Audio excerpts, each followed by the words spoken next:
안녕하십니까. 예, 글로벌 싱크 5편 나왔습니다. 글로벌 싱크 설명드린 것처럼 국내외 유수의 탑 VC, 탑 창업가님들만 모시는 프로그램이고, 오늘은 정말 또 모시기 힘든 분을 모셨습니다. 이름하여 전 한국투자 엑셀러레이터 사회이사.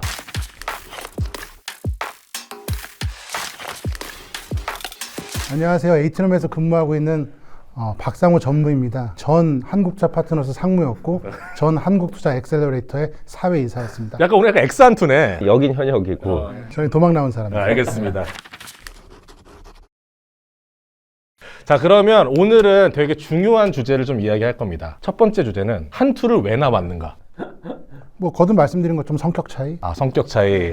지금은 서로 이렇게 서로를 위해서 응원해주는 사이인데. 그렇죠. 네, 이게 약간 농담 삼아 던졌지만 나가셔서도 이렇게 좀 도와주시고, 지금 또 공개는 하긴 안 없지만 저희 딜들도 가끔 봐주시고 아하. 도움 많이 받고 있습니다. 네. 참고로 X 한투 시절에 제 보스였어요. 보스는 아니고 남편이었어요. 남편. 그러면 그냥 간략하게 그 스토리 좀 한번 얘기해볼까요? 한투의 두 분이 언제 계셨던 거예요? 저는 2016년 6월부터 2019년 4월까지. 그러니까 한 3년?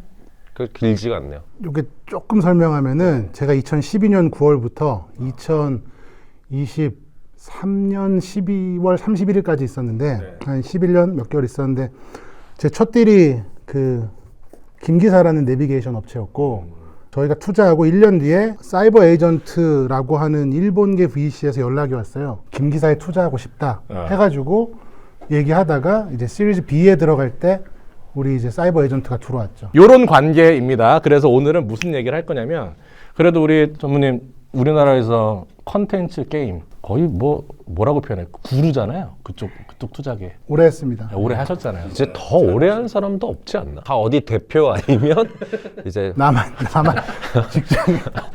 그러면 유일하게 남아서 직장인으로서 게임 컨텐츠를 가장 오래 잘 투자하고 계신 우리 박 전무님의 네. 어떤 해안을 듣는 시간, 그리고 섹터뿐만이 아니라 유럽을 포함한 또 해외 쪽 투자를 많이 하셨던 분이니까 몇 안 되는. 이게 또 나름 글로벌 싱크거든요. 그런 이야기를 좀 나눠보도록 하겠습니다. 국내 투자할 거 없다. 한국 상황 어렵다. 도메스틱은 마켓캡이 낮아요. 얼리 스테이지부터 다 해갖고 이제 해외 진출해야 한다. 이런 얘기를 좀 작금의 좀 상황이 이렇습니다. 자, 한국 스타트업의 해외 진출. 좀 너무 큰 주제고 제너럴한 질문이지만 어떻게 해야 하는가? 게임만 놓고 보면 네. 제가 요새 맨날 하는 얘기가 2015년도에 처음으로 헬싱키에 가서 게임 투자를 유럽 쪽에 시작했는데 지난 10년이 지났어요. 10년이 지났는데 잘 생각해 보면은 우리가 미국에서 나온 모바일 게임이 뭐 대단한 게 생각보다 별로 없어요. 대부분 유럽산인데 우리가 잘 아는 슈퍼셀, 클래시 오브 클랜. 이게 다 핀란드 출신들이고 그거 말고도 뭐 엄청 많아요, 사실은. 그리고 이제 10년이 흘렀는데 모바일 게임이 어떻게 변했냐? 이게 되게 재밌는 게 글로벌 얘기를 하려면은 우리가 지난 10년간의 모바일 게임 애플이랑 구글의 탑 그로싱 차트를 봐야 되는데 2015년도에 한국, 미국, 일본 이 세 나라의 그 중국까지 뭐 대충 포함한다 쳐도 이 세 나라의 탑 그로싱 탑 20를 보면은 겹치는 게임이 하나밖에 없어요. 클래시 오브 클랜. 클래시 오브 클랜. 슈퍼셀 클래시 오브 클랜이고, 그리고 5년? 네, 한 2020년쯤 가면은 하나가 나와요. 또 원신이 나오고 그리고 몇 개가 더 있어요. 한두 개 정도. 그러니까 한미일이 겹치는 게임이 하나 아니면 두 개예요. 네. 2025년 10월 기준으로 보면은 지금은 대여섯 개가 있는데 우리가 다 아는 이렇게 병사 하나가 나와가지고 왔다 갔다 그렇죠. 하면서 곱하기 1 그 마이너스 승질 나는 거. 그리고 이제 화이트하우스 서바이벌하고 있어요. 그거 하나, 두 개. 그 다음에 맨날 임금님이 나와가지고 막 불에 쏘이고 물에 잠기고 매치3 하는 그거. 그 다음에 이제 걔네가 만든 또 몇 개가 더 있어요. 킹샷 뭐 등등등. 그리고 이제 머지 게임이라고 이렇게 하나의 오브젝트 한두 개를 이렇게 묶어가지고 나오는 게임들. 그러니까 지금은 한미일이 즐기는 게임이 다 똑같아졌어요. 탑 10 안에 거의 6, 7개가 비슷비슷한 게임인 건데, 근데 이제 문제는 그러면은 이 게임들이 글로벌하게 매출을 많이 번다는 얘기인 거고, 이게 어디서 만드냐? 그러면은 임금님은 터키 게임이에요. 우리가 잘 몰랐겠지만 터키가 모바일 게임에서 어마어마한 나라고, 그 다음에 아까 말한 병사 하나가 왔다 갔다 그리고 화이트하우스 서바이버, 이거 다 중국 거예요. 중국.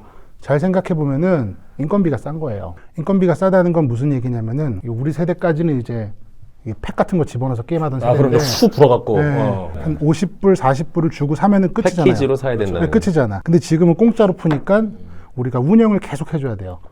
라이브 오퍼레이션. 그러니까 맨날 이벤트 돌리고 캐릭터 추가하고 밸런스 맞추고 마케팅 때리고 옛날 거는 50불 주고 팔았으면 이제 끝난 거니까 게임이 재미없어도 뭐 속았지 이러면 끝나는 건데 지금은 그게 아니니까 그러면 이거 라이브 오퍼레이션을 누가 하냐? 다 사람이 하는 거잖아요. 네. 그러다 보니까 인력을 싸게 쓰거나 아니면 비싼 인력을 효율적으로 쓰거나 이 두 가지 중에 하나 내야 되는데 우리나라의 가장 큰 문제는 너무 특정 장르에 편중이 되어 왔던 거죠. MMORPG 같은 것들.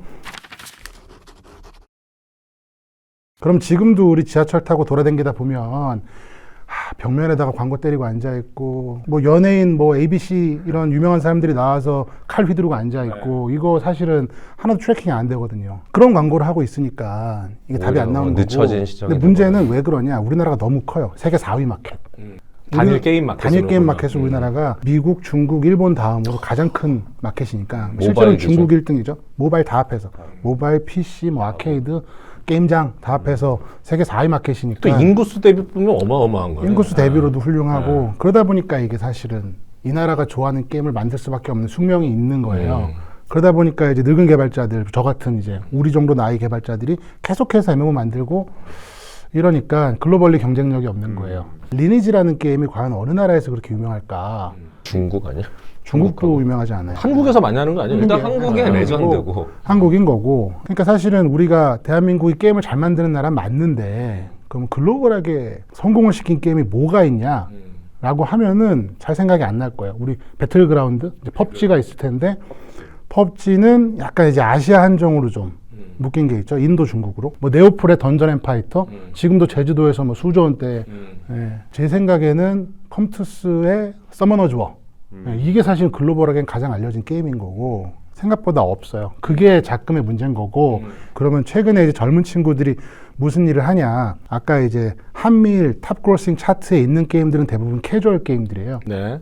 라이트한 거. 이게 캐주얼에 탈을 썼는데 안을 들여다보면은 거의 MMORPG스럽게 그 우리가 메타 요소라 그러는데 그런 것들이 엄청 딥하게 되어 있어요. 그런 게임들을 지금 젊은 개발사들이 되게 잘 하고 있고 한국에 젊은 있는 개발사들이 뭐 예를 들어 뭐 최근에 뭐 슈퍼센트라고 있었는데 111% 자회사였던 거기도 캐주얼 잘하고 있고 우리 포트폴리오 회사인 뭐 먼데이 오프 같은 경우도 글로벌하게 엄청 잘하고 있고 그래서 DNA가 이제 바뀌는 과정에 있어요. 그래서 이 빌드업이 길었는데 한국 개발사에 대한 제어는 이제 글로벌하게 먹힐 수 있는 캐주얼 게임에 집중을 해야 되고 인력 효율화를 달성할 수 있는 라이브 오퍼레이션을 집중할 수 있는 그런 구조를 만들어야지 우리 게임 산업이 다시 살아날 것 같다.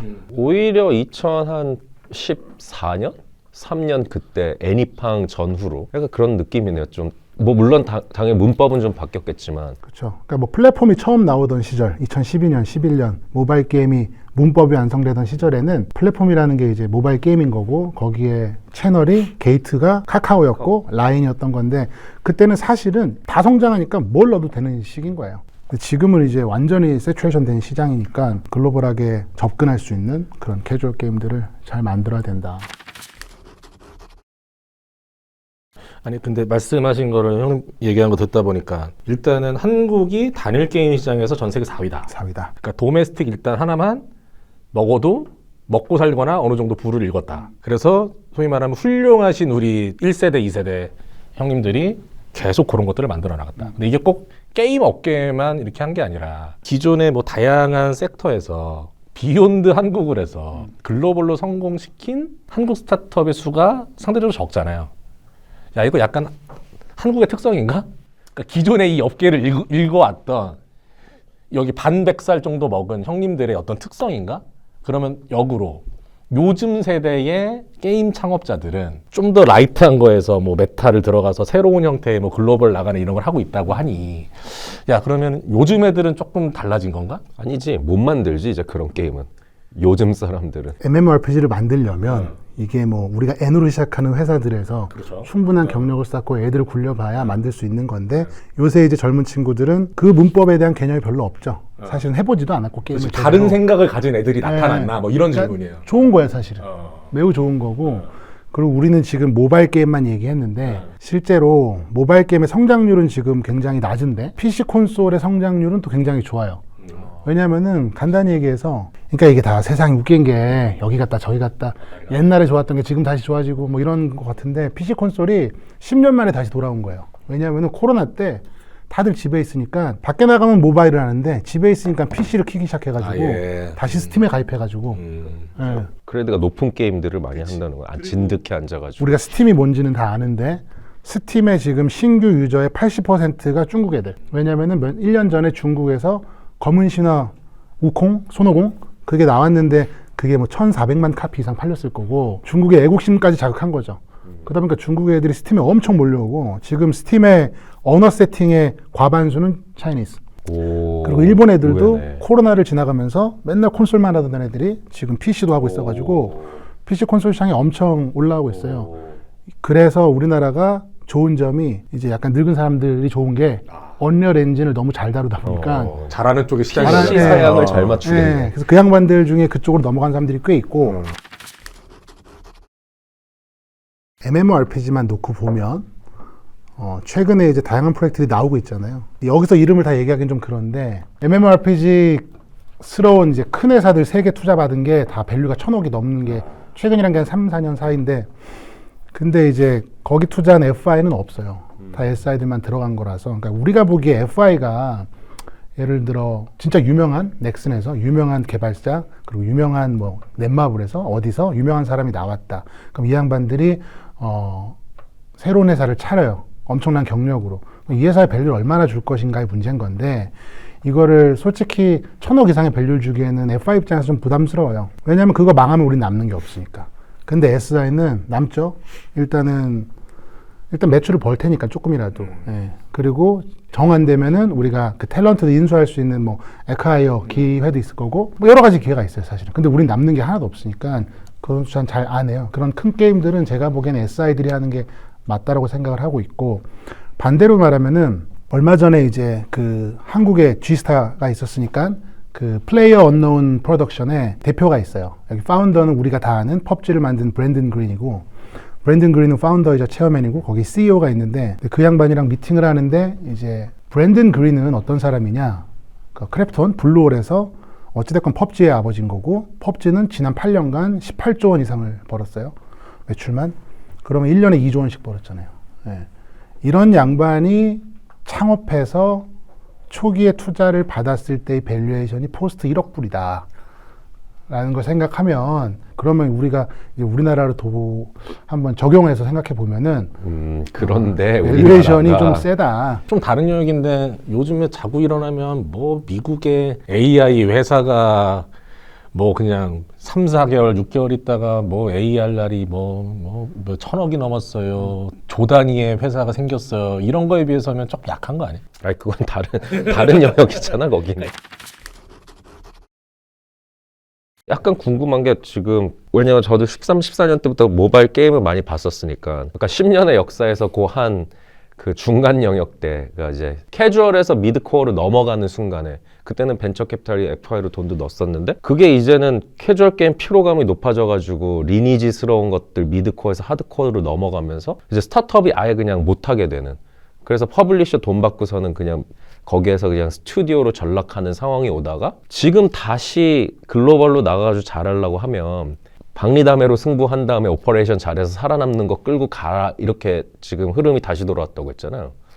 그거 뭐 또 왜 그런 거예요 그건? 우리가 UA라고 하죠. 유저 애퀴지션 코스트. 그게 이제 많이 증가를 하니까 퍼블리셔도 수익성이 안 나고 개발사도 수익성이 안 나고 그럴 바에 내가 직접 하는 게 맞다. 퍼블리셔가 예를 들어 우리나라 퍼블리셔다. 우리나라가 잘하는 영역이 있는 거고 잘하는 국가가 있는 건데 방금 말씀드렸던 뭐 터키다. 그럼 터키 게임을 누가 퍼블리싱 해주는 게 아니에요. 임금님 나오는 그 드림 게임즈의 로얄 매치를 본인들이 데이 원부터 자기네들이 셀프 퍼블리싱을 한 건데 그래야지 사실은 글로벌 경쟁력이 생기고 마진도 자기네들이 컨트롤할 수 있는 부분이 있는 거고 시장이 성장할 땐 왜냐면은 다 잘 되니까 마케팅에 대한 코스트가 그렇게 높지가 않아요. 어차피 계속 성장하고 있으니까. 근데 지금은 성장한다기보단 조금 이제 우리가 황혼기를 맞이하고 있고 게임은 너무 많고 그 안에서 내가 이렇게 스탠드아웃 하려면 당연히 마케팅이 들어가는 게 맞는 것 같고 유저들도 피로도가 어마어마하게 쌓여 있고 그래서 사실은 이 퍼블리싱 모델 자체가 사실은 이문을 남기기가 쉽지 않다. 지금은 물론 당연히 이게 뭐 말도 안 되는 매출을 벌면 다 남기는데 뭐 내가 한다고 잘할 수 있냐? 물론 내가 잘해야지 잘할 수 있는 건데 그게 하나가 있는 거고 두 번째로는 결국에는 퍼블리싱을 하면 좋은데 문제는 이제 퍼블리셔 입장에서도 어느 순간은 프로젝트 손절을 하게 된단 말이에요. 뭐 내가 스스로 컨트롤할 수 있는 게 없다. 근데 사실은 지금은 또 마케팅 기법들이 엄청 고도화됐고 유저 분석하는 것도 엄청 고도화되어 있기 때문에 제 솔직한 생각으로는 캐주얼 게임 같은 경우는 굳이 뭐 큰 퍼블리셔 가져갈 필요가 거칠 없다. 필요가 없다. 그냥 시장이 그냥 하드 미드가 있고 캐주얼도 있고 근데 캐주얼이 예전에는 문법이 그랬는데 지금은 그냥 매트릭도 잘 분석할 수 있고 D2C가 되니까 맞아요. 야 차라리 여기는 영원히 계속 있을 거니까 여기에 계속 그냥 도전하는데 옛날에는 국내가 아니라 글로벌을 보자 거기가 훨씬 크다 인건비 낮추고 밸런스 잘 맞추면 충분히 승부할 수 있다 그 부분을 근데 이제 검토를 많이 한다는 거겠네요. 정확합니다. 그런 회사들이 투자를 받고 이제는 과거처럼 저는 이런 게임을 만들 거예요. 퍼블리셔는 누구랑 논의하고 있어요. 우린 이런 짤 사람들이고요. 거야 뭐 이런. 캐릭터는 이런 거고 우리가 시장을 분석해 보니까 이런 영역이 비었어요. 우리 잘 만들 수 있어요. 하는 팀에 투자하는 시대는 갔고 데이터를 보여주는 거예요. 소프트 런칭 해봤는데 이 나라에서 이렇게 좋은 지표가 나와요. 첫날 리텐션은 이 정도예요. 우리 구매로 전환하는 사람은 10몇 프로예요. ARPPU는 몇십 달러예요. 로아스는 4달 안에 끝나요. 고래 유저가 이만큼 많아요. 이 데이터를 쫙 보여주면은 그거 보고 오케이 갑시다. 요새는 이런 투자 화장품이랑 비슷해지고 있네. 논리가 다 비슷하네. 다 데이터 드리븐해요. 저도 오늘 많이 배운 것 같아요. 게임 쪽이 이런 흐름으로 변해가는구나. 이제 아까 얘기한 것처럼 뭐 코스메틱 뷰티랑도 비슷해지고 뭐 데이터 드리븐하게 뭐 D2C 영역으로 바로 다이렉트로 집어넣는 좀 새로운 흐름을 배운 것 같은데 제일 대박들이 뭐예요? 제일 대박들은 이제 2015년에 투자했던 유럽에 있는 휴즈 게임즈라고 있어요. 뭐 하는 데인데?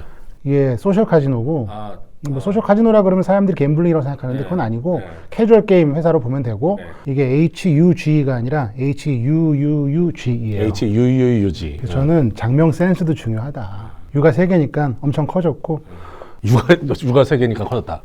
이거 중요합니다. 휴지 조각은 아니다. 오케이. 그 발음이 휴지가 아니라 휴즈.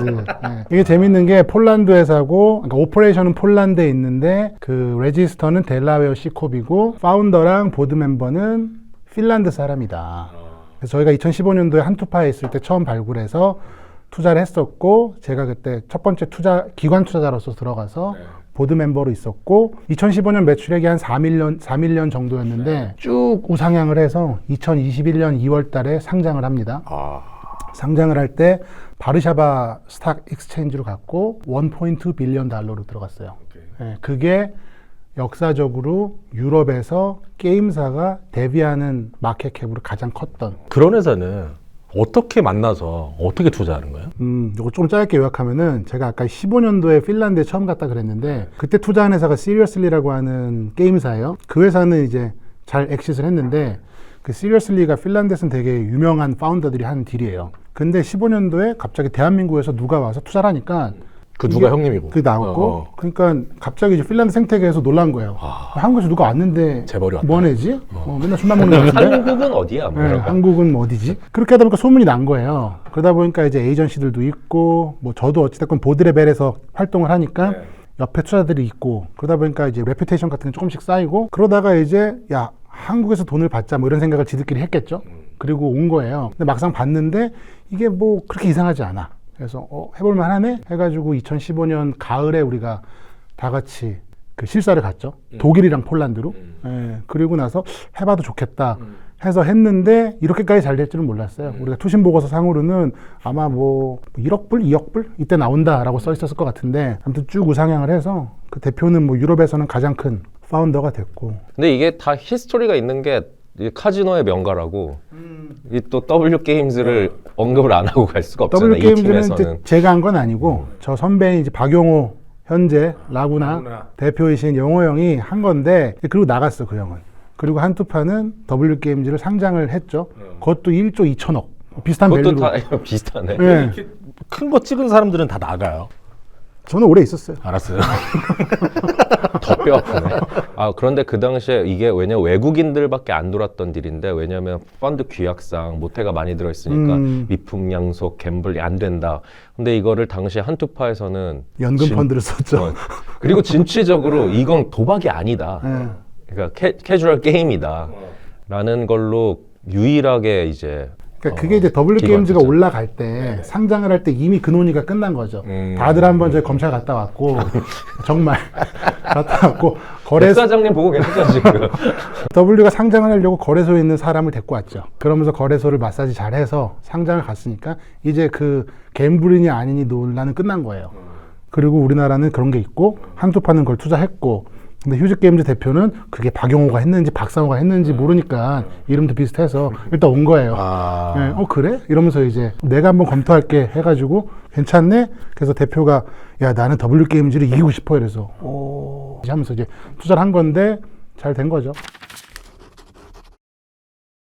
요즘에 좀 이렇게 또 흐름이 뭐 K컬처 컨텐츠 또 같이 보는 팀이니까 뭐든 일단 세그먼트를 한번 네. 엔터를 어떤 세그먼트를 보고 있는지 또 그냥 우리 K-팝만 얘기하시죠. K-팝만? 네, 물론 K-팝에 이제 연관된 밸류 체인들이 많긴 한데 그냥 지금은 K-팝 자체가 너무 좋으니까 지난 10년간 2024년 이제 23년 4년 5년 요때가 이제 결국 우리 BTS 친구들이랑 군대 갔었고 뭐 블랙핑크도 활동을 중단했다가 그때 잠깐 전체적인 마켓은 좀 주춤을 했어요. 근데 BTS 좀 돌아오잖아요.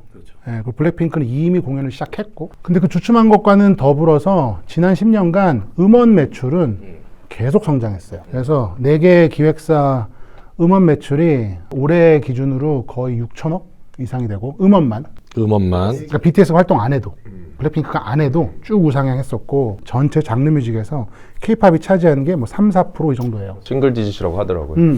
근데 이게 BTS가 안 나오면은 더 빠지고 블랙핑크랑 BTS가 1에서 2%를 책임지는 친구들인 거예요.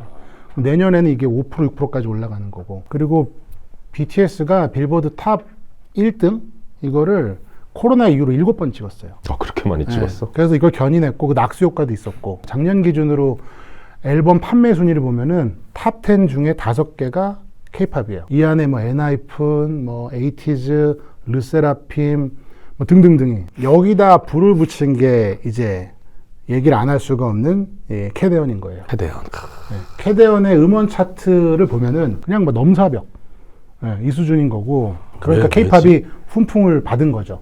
BTS, 블랙핑크가 복귀하는 훈풍이 있었는데 이게 예상치도 못했던 캐데언이 터지면서 또 메이저스럽게 가는 거고. 이게 J-팝 데모넌터스가 아니라 K-팝 데모넌터스기 때문에 이게 어마어마한 낙수 효과를 누리고 있는 거고 실제적으로 K-팝이 상승할 때마다 화장품이랑 같이 음식 가는 거죠? 이것도 같이 올라가요. 상관계수가 있다. 네. 확실히 있지 그거. 콘텐츠가 1억 달러 팔릴 때 그 화장품이랑 음식은 1.8억 달러 더 팔려요. 어마어마한 그 기로에 있는 거고 스트레이키즈일 것 같은데 얘들이 작년에 공연이 200만 이상을 모았어요. 관객 수? 관객 수 200만. 오. 200만은 어마어마한 숫자고 200만 곱하기 10만 원 하면은 2천억이죠. 10만 원 더 하겠지? 예. 3만이니까. 근데 그것만 하는 게 아니잖아요. 이것도 흔들어야 되고. 하고 굿즈, 하고. 네. 굿즈. 밥도 먹어야 되고. 그렇지. 팔고 뭐. 음반도 팔아야 되고. 뭐 여러 가지 판단 말이야. 그러니까 그게 몇 천억이고 BTS는 예상컨대 300만을 넘기겠다. 블랙핑크 올해만 160만 했어요. 곱하기 200 해도 그러면은 뭐 그러니까 4, 5천억에 그냥 큐를 가져가는. 그래서 증권사 분석 리포트에서는 BTS는 이 공연 투어로 1조를 벌 것이다. 토탈에서. 네, 그래서 하이브의 내년 예상이 영업이익이 4천 몇백억이에요. 잡혀있는 게. 그런데 이거는 역으로 이 스케일의 FI가 들어갈 수 있는 구멍이 있는가? 200만, 100만을 동원하는 우리 옛날 말로 하면은 뭐 본조비 그 다음에 뭐 롤링스톤급인데 이런 것들은 얼마 전에 더 블랙 레이블이 이제 투자 유치를 하고 있고 뭐 언젠가 끝나겠죠. 뭐 살짝 뭐 언젠가 뭔가는 다 알죠. 끝날 걸 네, 알겠는데. 다 알죠. 기회가 많지 않아요. 왜냐하면은 아이돌 비즈니스는 진짜 흥행 산업이에요. 예를 들어 게임은 흥행 산업이 아니에요. 그냥 데이터 보고 다 하니까. 이제는 네, 데이터 보고 다 하니까. 네. 그러면은 이게 얼리 스테이지 있어도 누가 올라올지가 대충 보여요. 나만 잘하면 되는데 아이돌은 완전 달라요. 그래서 사실은 이 투자는 이미 흥행한 회사를 투자하는 게 맞다. 그게 지금 투자할 때가 가장 싼 게 맞는 거고. 네, 하이브도 결국 그랬잖아요. 저도 느끼는 게 이게 초기에 살 투자를 공격적으로 보는 건 조금 어렵겠다. 흥행이기 때문에. 네. 어쨌든 K-팝이 지금 우주의 기운을 타고 가고 있고 공연 그리고 음원, 음반, 그다음 머천다이징 플러스 해가지고 이게 비즈니스 모델인데 혹시 뭐 코로나 이후로부터 바뀐 어떤 새로운 흐름이라든지 테크가 기반이 된다든지 뭐 이런 것들도 봐요? 아, 너무 얘기하고 싶었어요. 네, 우리 버추얼 아이돌을 이제 여기서 언급해야 되는데 저희는 이제 블래스트라고 하는 회사가 갖고 있는 플레이브라는 이제 보이밴드 프로젝트가 있어요. 올해 초에 우리 회사에 이제 방경래 팀장이라고 있는데 그 친구가 잘 엮어가지고 우리가 투자를 할 수 있었어요. 네, 구주를 좀 떠왔는데 제가 지난 그 도쿄 출장 때 그 일본의 음반 산업의 성지인 타워레코드 거기에 시부야 타워레코드에 갔는데 거기에 가보니까 5층인가 4층이 버추얼 그러니까 VTuber 섹션이 따로 있어요. 아예. 네, 따로 있어요. 나는 궁금했던 게 우리가 플레이브를 투자했으니까 플레이브가 K-팝에 있을까? VTuber에 있을까? 이게 궁금해서 갔는데 정답은 이제 K-팝에 있었는데 딱 보니까 홀로라이브, 애니칼라, 뭐 A, B, C 이런 레이블별로 다 섹션을 구분해 놓고 있더라고. 또 컬러들도 조금씩 다르고 그들만의 또 색깔들이 다르고 우리나라의 4대 엔터사죠. 어찌됐건 그 두 회사는 유니콘이 넘은 회사고 근데 여기서 되게 중요한 게 옛날에 일본은 그 키즈나이가 있었고 그 전에 하쿠나 아 진짜 잘한다. 하쿠네미츠가 있었잖아. 얘들은 아이돌이 아니라 캐릭터로 승화된 애들이에요. 얘들은 이제 거의 신격화된 애들인데 일본은 그렇게 가는 거예요. 팬덤이 좀 달라. 약간 씹덕 느낌의 팬덤이 거기 결합이 된 거고 근데 이 씹덕 느낌의 팬덤이 발생시킬 수 있는 매출액과 우리 플레이브가 결합한 K-팝 팬덤이 창출할 수 있는 매출액은 규모가 달라요. 그래서 이게 한국의 이제 플레이브를 얘기하고 싶은 건데 일본은 애니칼라든 홀로라이브든 그 집합적으로 큰 매출을 만들어내는 건 맞는데 한국은 이 플레이브 자체가 이제 그냥 오빠 팬덤이 생겨버리니까 말도 안 되는 매출이 나는 거예요. 매출액은 뭐 깔 수 없지만 거의 뭐 어마어마한 숫자로 올라가고 있고 이익률도 높고 근데 어찌됐건 얘들이 정말 잘하는 게 수많은 이제 버추얼 유튜버 이제 버추얼 아이돌이라고 얘기해야 될 것 같아요. 나왔죠, 우리나라에. 근데 기술도 되게 중요해요. 블라스트 같은 경우는 여기 출신들이 그 MBC에서 MBC 사내벤처 출신인데 회사는 원래 기술 기반 회사였고 아이돌 비즈니스에 대한 DNA는 1도 없던 회사예요. 시사점 있는 얘기네. 근데 이제 하이브랑 투자를 이제 엔터사한테 받으면서 그 DNA를 조금씩 이제 흡수를 한 거고 워낙 또 훌륭한 파운더다 보니까 회사가 잘 큰 거예요. 그럼 지금 나오는 이제 버추얼 유튜버 하겠다고 나오는 신생 회사들을 보면은 엔터 DNA를 갖고 있는 분들이 나와서 기술은 아웃소싱 하거나 조금씩 우리가 시간이 지나면서 스테이킹 하겠다라는 분들이 많이 나와요. 근데 현재로서 보기에는 블라스트의 강점은 굉장히 기술 기반으로 우리가 딱 보더라도 이게 이질감이 없었고 그 다음에 한 가지 더 중요한 게 이분들이 아이돌 출신이고 입담이 좋아. 그러니까 이 퍼포먼스도 좋다. 이 양반들이 노래도 잘하고 뭐 말도 다 잘하고. 좋은데 말을 잘하니까 이게 AI가 대체할 수 없는 거야. 이 성향과 멘트를 AI가 대체하는 게 안 돼, 아니라 안 돼. 사람의 것들을 이렇게 하고 네. 있다. 수많은 아이돌 연습생들이 표현은 그렇지만 어릴 때부터 그 꿈을 갖고 뭔가 진입을 하려고 했는데 이 좁은 문을 통과하지 못해서 쌓여 있을 거잖아요. 그냥 이 영역 하나가 새로운 엔터의 시장으로 형성될 수 맞아요. 있을까라는 생각이 들었어요. 그게 지금 시도를 우리나라가 세계 최초로 한 거고 뭐 세계 최초란 말이 좀 그렇긴 한데 아무튼 우리나라가 이제 K-팝 팬덤을 이 버추얼 아이돌에 붙여본 건데 남자는 성공한 거예요. 아까 게임이 라이트한 게 초기에 이제 D2C로 해서 여러 가지 지표 검증이 가능하다. 엔터에서 만약에 이게 버추얼 유튜버 같은 게 만약에 뜨면 요 논리가 여기에 적용이 돼서 굉장히 빠른 속도로 새로운 형태의 뭐 버추얼 아이돌이라든가 이런 거를 실험하고 여기에 소위 말하는 뭐 아프리카, BJ가 됐건 이 시장이 엮이면 야 이거 하나만 놓고 봐도 뉴 시장이 파생되는 거 아니냐. 맞아요. 잘 봐요. 사람 갖고 테스트하기는 어려워요. 근데 예를 들어 특정 얼굴을 조각한 다음에 이거를 필리핀에 테스트해봐. 미국에 테스트해봐. 마치 게임에 네, 그런 거 A/B 테스트했는데 반응이 안 좋아. 그럼 갈아 끼면 되는 거예요. 목소리 좀 내보고. 예를 들면 네. 그래서 그게 가능한 시대가 오는 거고 이게 사람이 아닌데 사람 같은 버추얼에 진짜 이 오빠 팬덤이 들어가는구나 라는 거를 이미 블라스트가 증명한 거라서 이게 8가지 증명한다? 이러면은 시장은 뭐 엄청 커질 거라고 보고 있고 되게 말씀하신 것처럼 다양한 테스트를 통해서 검증된 애들이 나오지 않을까. VR, AR은 그러면은 이제 좀 소각 상태인 건가? VR은 게임만 놓고 보면 얼레벌레 되게 시장 커졌어요. 엄청 커졌고 2천만 대 이상 깔려 있고 VR 대장 회사가 게임 매출 뭐 500억, 600억씩 찍어요. 메타에서만.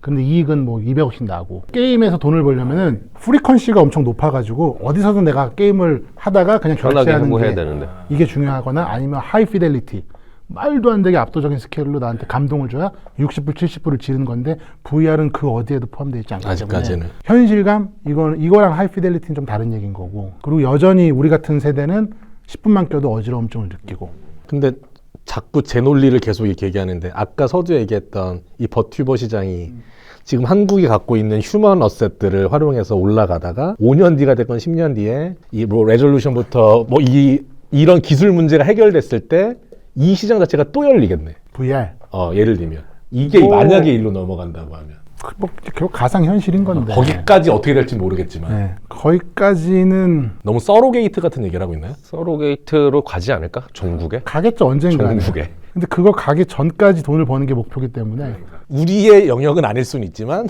오감으로는 일단 편해야 된다는 게 지금의 약간 테이크어웨이네. 우리나라가 아이돌 뭐 가요방송 음방에서 아이돌들을 VR로 찍어놓은 게 다 있어요. 그걸 보면은 진짜 여돌 남돌들이 내 앞에서 춤을 추거든. 어마무시하게 이 현장감이 있다. 현장감이 있어요. 그럼에도 불구하고 어지러워. 너무 앞에 있어. 이렇게 할 수도 없고. 예. 한계가 있네. 그 디바이스로서. 아직은 한계가 있고. 게임을. 자, 우리가 뭐 게임 얘기부터 엔터 얘기부터 그다 버튜버 얘기는 재밌는 것 같아요. 그거는 한번 좀 고민해봐야 될 얘기인 거. 다양한 게 껴있는 얘기니까. 근데 이제 글로벌 워낙 또 투자 많이 하셨고 우리 업체들 글로벌 진출해야 되니까 우리 좀 이렇게 해외 진출하고자 하는 스타트업에 대해서 그냥 뭐 두서 없지만 뭐 응원의 얘기가 돼도 좋고 뭐 어떻게 하면 좋을지 혹은 우리가 또 해외 쪽이랑 뭐 투자 씬도 좋고 어떻게 연결을 해서 이 벤처 생태계가 올라가고 성장하고 돌아가면 좋을지 그런 얘기 좀 한번 해주세요. 이게 우리나라가 사실은 굉장히 큰 시장이에요. 잘 생각을 해보면은 이 정도로 강력한 공모 시장을 갖고 있는 나라가 생각보다 별로 없고 우리가 뭐 독일, 프랑스 뭐 이런 나라, 뭐 이탈리아, 스페인 이런 나라를 생각해도 우리가 사실은 걔들한테 뒤지지 않을 정도로 엄청 크고 그러다 보니까 사실은 우리나라에 있어도 많은 기회가 있어요. 그래서 이제 안주하는 경향들이 분명히 있을 거라고 보고 있고 그건 VC도 마찬가지예요. 우리 얼마나 많은 돈이 정부에서 내려오고 또 코스닥 시장 좋으니까. 네. 공모 시장이 좋다는 얘기는 이거 하나로 설명할 수 있어요. 우리나라 스타트업 엑시트하는 방법의 70%가 IPO잖아요. 네. 70%씩 올라가는 나라는 전 세계에 한 개도 없어요. 오히려 거꾸로지. 70%가 M&A지. 70%. 네. 이만큼 공모 시장이 좋은 나라니까 이게 안 좋아할 수밖에 없는데 이제 문제는 우리나라 코스닥에 올라가는 시총의 평균이 2천억이 좀 안 돼요. 2천억 정도 될 거예요. 1년에 100개 정도 올라가잖아요. 100개 중에 뭐 한 절반이 VC 백트 정도라고 하고 100개 정도 올라간단 말이에요. 그럼 100개라고 칠게. 2천억. 그럼 20조예요. 그럼 여기에 절반이 VC 팩트니까 그럼 10조라고 치고 그럼 우리가 VC 스테이크가 얼마가 될까? 라고 하면은 뭐 거기 이 퍼센테이지가 그리고 락업 물량 생각하면은 그게 우리가 회수하는 거예요. 1년에 딱 그 1년에. 정도를 회수한다. 네. 그럼 생각보다 얼마 안 돼요. 그럼 우리는 1년에 이걸 얼마를 또 새롭게 넣고 있는데 왜냐 우리가 국내 내수 시장에서만 사업을 하면은 그 정도에서 평가를 받는 거예요. 못 벗어난다. 네. 그래서 사실은 이게 회사도 마찬가지인 거고 VC도 마찬가지인 거고 결국에 글로벌로 가야 되는 건 자명한 거고 제가 2014년 2월 달에 한투파에서 그 중국 본부로 이게 파견 간 적이 있어요. 그때 중국에 거의 르네상스였지 뭐. 예. 진짜 중국인이고 싶을 정도로 게임은 모든 뭐 서비스가 잘 돼 있어가지고 오토에다가 막 근데 그때 만났던 중국 스타트업들은 너무 신기하게 내수를 공략하는 애는 한 명도 없었어요. 15억 인구에 왜지? 그러니까 중국 사람들이 사실 진짜 그 상인 정신이 진짜 세긴 세요. 글로벌 정신이 좀 있긴 있어 솔직히. 이거는 배울 점인데 얘들은 무조건 해나가겠다는 얘기밖에 안 해요. 그리고 순서도 없어. 뭐 내수 잡고 글로벌 가겠습니다 이런 거 없고 그냥 동시다발적으로 하겠습니다. 그러면은 뭐 사람들이 그렇게 얘기할 수 있어요. 얘들 돈 많이 받았겠지. 뭘 많이 받아? 아니 그렇지는 많이 않아. 안 시리즈 A, B까지 다 똑같거든. 일을 많이 해요. 일을 많이 해. 그런 마인드셋이 진짜 좋아요. 아, 진짜 죽어라 하더라고. 네, 그래서 우리가 못하는 게 아니라 이게 생각을 좀 바꿔야 돼. 뭐 한국 잡고 미국 간다? 뭐 한국 잡고 해외 간다? 그렇게 하지 말고 처음부터 여기 하겠다. 리소스가 없어요. 뭘 없어. 생각해보면은 아자르, 우리가 아는 하이퍼 커넥트의 아자르, 그거 어디서 잘 됐어요? 터키, 쿠웨이트, 중동. 네, 이런 데 잘 됐단 말이야. 그러니까 2조 원 가까이 된 밸류로 나간 건데 결국 모든 회사들이 글로벌을 잡아야 밸류에이션 올라가는 건데 맨날 똑같은 핑계를 들어요. 아, 지금 국내가 중요해서. 아닌 것 같은데 나는. 예. 갭도 줄어들었고 그래서 2015년, 6년 뭐 이렇게 같이 일할 때 그래도 교감이 됐던 거는 일단은 다 간다. 다 잡고 일단 투자를 일단 압도적으로 글로벌에서 1등이 돼보자. 그렇게 되면은 한국에 투자하는 회사도 해외 내보내기 쉬워질 거고 서로의 DNA가 비슷해질 거고 그러면은 그게 결국 팬 아시아 되고 팬 글로벌 되는 거 아니냐. 그러니까 저는 해외 쪽 경험이 상대적으로 미천하나 요번에 저희 샌프란 가서도 이런 친구를 만났어요. A사이드라고 AI로 자동으로 영업, 영어 세일즈를 도와주는 세일즈를 서로 BM과 기술에 대해서는 이야기하지 않을게요. 근데 거기가 모 대표가 6번을 그냥 사비로 미국을 계속 왔다 갔다 했대요. 실리콘을. 근데 거기 가서 Y 컴비네이터 출신 애들이랑 친구도 되고 뭐 하고 뭐 해서 결국에는 Y 컴비네이터에 합격을 했더라고. 그러니까 YC 합격했다는 게 뭐 성공을 담보하는 건 아니지만 말씀하신 것처럼 그냥 그 현장을 후비고 거기 가서 뭐 하는 애들이 있는 것 같고 좀 젊은 세대들이 좀 그 글로벌과 해외 쪽에 대한 경험 아니면 어프로치가 좀 더 자유로운 것 같다. 글로벌 진출 더 열심히 잘 할 수 있지 않을까 싶어요. 뭐 요새 친구들은 영어도 잘하고 네. 뭐 꺼리낌도 없고 예, 옛날 우리 같은 사람들이야 뭐 영어 쓰면 뭐 부끄러워하고 그랬는데 잘 안 그러니까 근데 우리 같은 사람을 자꾸 보내잖아요 해외. 우리까지는 괜찮아요. 우리까지는 네, 괜찮아요. 우리부터. 우리 저기 어린 친구들이 가고 싶은데 우리가 막고 있는 게 아닐까? 뭐 그런 케이스도 뭐 없다고 볼 수는 없지. 이제 저기 한 10년만 더 해먹으시고 자기 좀 이제 어린애들한테 양보해 주시죠. 내가 이제 대학은 가야 되니까. 알겠습니다.